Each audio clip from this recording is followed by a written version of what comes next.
Kementerian Perdagangan menyegel SPBU di res area kilometer 42 Tol Jakarta Cikampek Sabtu kemarin. Dari 8 dispenser pengisian BBM di SPBU ini, ada 3 yang menggunakan alat switch untuk mencurangi konsumen. Alat tersebut menyebabkan dispenser tidak menunjukkan penghitungan sebenarnya. Masa alat tambahannya ini nggak boleh. Ini bisa mempengaruhi hitungan. Ya, misalnya angkanya 20, tapi bensinnya keluar 15. Saya beberapa kali tes, termasuk ada yang dekat rumah saya tuh, saya ngisi 40 liter dapatnya 30. Karena alat tambahan ini tidak boleh dilarang. Yang disegel itu. SPBU di kilometer 42 Tol Jakarta Cikampek diduga mencurangi konsumen dengan memasang alat di dispenser pengisian BBM yang mempengaruhi perhitungan di meteran BBM. Menurut Menteri Perdagangan Zulkifli Hasan, dengan alat itu, seandainya konsumen membeli BBM 40 liter, maka jumlah yang terisi sebenarnya hanya 30 liter. Atau, jika konsumen membeli BBM seharga Rp20.000, maka BBM sebenarnya yang terisi hanya senilai Rp15.000. Menurut Mendak, konsumen dirugikan hingga Rp2 miliar per tahun. Jelang mudik Lebaran, Menteri Perdagangan Zulkifli Hasan memastikan akan mengecek pengelola SPBU di seluruh provinsi agar tidak merugikan masyarakat. Zulhas menegaskan, jika ada yang tetap nekat melakukan aksi kecurangan, akan ditindak tegas. Nah, oleh karena itu jangan main-main, saya akan cek SPBU di seluruh Indonesia, yang curang kita akan pidanakan. Yang juga kerap jadi keluhan konsumen adalah soal kualitas bahan bakar. Seperti yang terjadi di SPBU Jalan Juanda, Kota Bekasi, Jawa Barat. Warga ramai menggeruduk karena kendaraan mereka mogok usai mengisi Pertalite yang tercampur air. Polisi menyelidiki dugaan adanya unsur kesengajaan dalam kasus ini yang menyebabkan kerugian konsumen. Ada tim investigasi dari Pertamina, dan kita juga lihat tadi teman-teman sudah dari Pertamina juga sudah melakukan pengecekan untuk tabung-tabung daripada tangki-tangki yang ada di dalam tanah. Karena kita masih melihat tangki yang di dalam ini apakah ada kebocoran atau tidak. Untuk mengetahui penyebab bercampurnya Pertalite dengan air, penyelidikan juga dilakukan di Sperindak Kota Bekasi. Hari ini kita tuntaskan penyebabnya apa, kebocorannya apa dari bawah, nanti akan dijelaskan lagi ke publik. Dan untuk korban yang sudah melakukan yang sudah kerusakan terhadap kendaraan, itu hari ini sudah kita panggil semua dan SPBU bertanggung jawab terhadap itu semua. Mengambil sampel, dilakukan pengecekan dari pihak Cikampek juga menuju ke sini untuk pengecekan terhadap struktur di bawahnya, Pak. Jadi ini indikasinya ada kebocoran di bawah. Terbongkarnya praktik curang di SPBU Pertamina bukanlah yang pertama kalinya terjadi. Padahal slogan Pasti Pas selalu tertera dan jadi standar bagi Pertamina dalam memberikan pelayanan terbaik bagi konsumen. Tim Liputan, Kompas TV. Bagaimana perlindungan untuk konsumen dan regulasi mengatur terkait dengan praktik kecurangan di SPBU? Kita akan bahas bersama Wakil Ketua Komisi 7 DPR Edi Suparno dan Ketua Harian Yayasan Lembaga Konsumen Indonesia Tulus Abadi.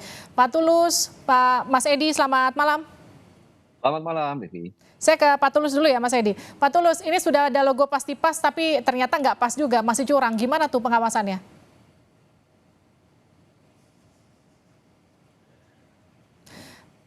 Tolong di-unmute.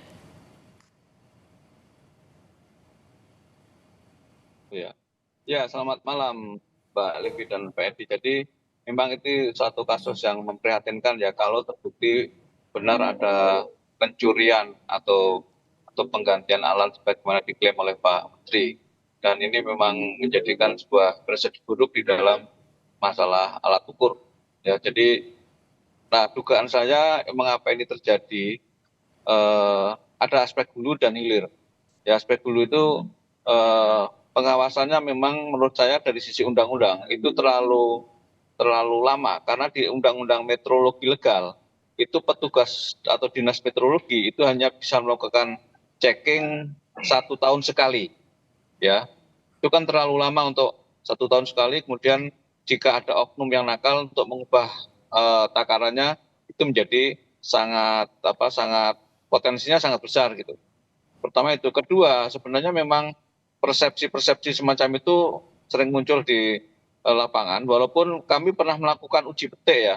Uji petik di Jabodetabek terhadap 10% SPBU di Jabodetabek itu sebenarnya tidak ditemukan hal-hal yang terlalu mengkhawatirkan waktu itu, ya. Nah, ini yang kemudian memang kita mendorong salah satu upaya untuk mengantisipasi agar kejadian itu tidak terulang itu adalah mengintensifkan pengawasan oleh Dinas Meteorologi Legal. Jangan setahun sekali, tapi mestinya bisa 3 bulan sekali atau setidaknya 6 bulan sekali, sehingga bisa meminimalisir adanya oknum-oknum yang nakal itu. Kedua, pengawasannya juga harus semakin kreatif ya, jangan menggunakan alat ukur yang bejana ukur yang konvensional, tapi juga harus menggunakan alat-alat tertentu yang bisa mendeteksi adanya pencurian-pencurian atau dugaan pencurian yang sering dilakukan dengan berbagai modus yang semakin canggih, ya. Karena ketika menggunakan alat ukur secara konvensional bisa jadi deteksi itu menunjukkan tidak ada kelainan, tapi dengan alat-alat tertentu konsumen bisa mengalami kerugian karena alat yang dilakukan pencurian itu tidak terdeteksi petugas dinas meteorologi legal yang menggunakan bejana ukur di dalam menstandarisasi alat ukur di SPBU. Baik, saya ke Mas Edi. Mas Edi, selain soal kecurangan takaran, ada juga keluhan soal kualitas. Ini kejadian terjadi beberapa hari lalu di Bekasi. Soal bensin yang tercampur air, akhirnya beberapa kendaraan warga itu rusak. Apa langkah pemerintah soal kecurangan-kecurangan ini? Ya, kami di Komisi 7 DPR RI juga telah mempertanyakan hal tersebut kepada mitra kami Pertamina yang memang bertanggung jawab untuk melakukan penyaluran BBM. Kami sesungguhnya heran juga bahwa di era digitalisasi SPBU masih bisa terjadi kecurangan seperti itu. Tentu yang bermain ini adalah oknum. Dan kedua juga kami sesungguhnya menyesalkan bahwa masih ada proses pencampuran BBM yang terjadi. Nah, dalam hal ini ya kami telah meminta kepada Pertamina untuk memberikan penjelasan dan memberikan penanganan yang segera. Mengingat SPBU ini kan adalah sebuah sarana vital bagi masyarakat untuk berkegiatan setiap hari, apalagi peningkatan kegiatan di SPBU ini diperkirakan akan naik ketika kita sudah bersiap-siap untuk melakukan kegiatan menjelang mudik nantinya. Nah, ini kami sudah minta agar dilaksanakan pengawasan dan pengecekan ulang. Tetapi kan itu harus dilakukan secara random. Karena kita memiliki hampir 8.000 SPBU di seluruh Indonesia. Nah, ini harus dilakukan pengawasannya. Tentu kami dalam hal ini meminta supaya Pertamina, BPH Migas ikut untuk melakukan pengawasan secara menyeluruh. Dan kita juga meminta jangan sampai hal ini kemudian berbuah kepada kejadian-kejadian lainnya. Misalkan saja terjadi juga untuk sektor industri, misalnya untuk penjualan solar dan lain-lain. Jadi ini perlu kita cegah. Mas Edi, kalau tadi yang di sounding Pak Tulus soal pengawasannya harusnya lebih katakanlah lebih diseringkan begitu. Tadi setahun sekali bisa mungkin lebih dipercepat jangka waktu pengawasannya. Ya, saya kira meskipun ada pengawasan secara teratur, secara berkala, tetapi saya kira kalau dilaksanakan sidak-sidak secara random itu saya rasa penting juga. Ya, terutama di daerah-daerah yang memang penjualan BBM-nya di SPBU itu sangat ramai. Ya, dan itu saya kira perlu pengawasan yang sangat ketat. Dan saya kira Pertamina cukup memiliki sumber daya manusia untuk melakukan proses pengawasan tersebut.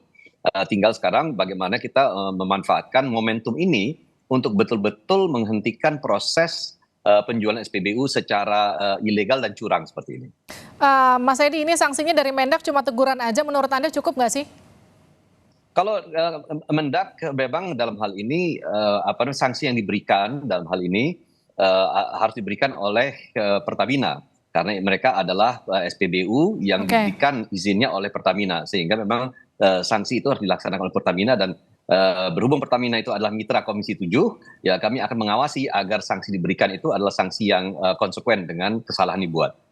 Nah itu dia Mas Tulus, karena sanksinya mungkin tidak pernah memberikan efek jera begitu sehingga kejadian serupa kembali terulang. Hampir di setiap tahun selalu ada. Dan kemudian kan kalau kita lihat efeknya kurang lebih mungkin masih termasuk sangat ringan begitu, hanya teguran, Mas Tulus. Ya, harusnya memang sanksi kalau merujuk kepada Undang-Undang Nomor 8 Tahun 99 tentang perlindungan konsumen itu bisa ada beberapa level. Ada sanksi yang tertinggi tadi, ada pidana konsumen, artinya si pengelola SPBU-nya bisa diproses pidana. Kedua, sanksi perdata, karena kalau tadi mengatakan Pak Menteri mengatakan kerugian 2 miliar. Nah, 2 miliar ini kan kerugian konsumen, bisa nggak dikembalikan kepada konsumen dengan kompensasi yang diberikan kepada konsumen. Cuma kan masalahnya konsumen yang mana, ini jadi persoalan.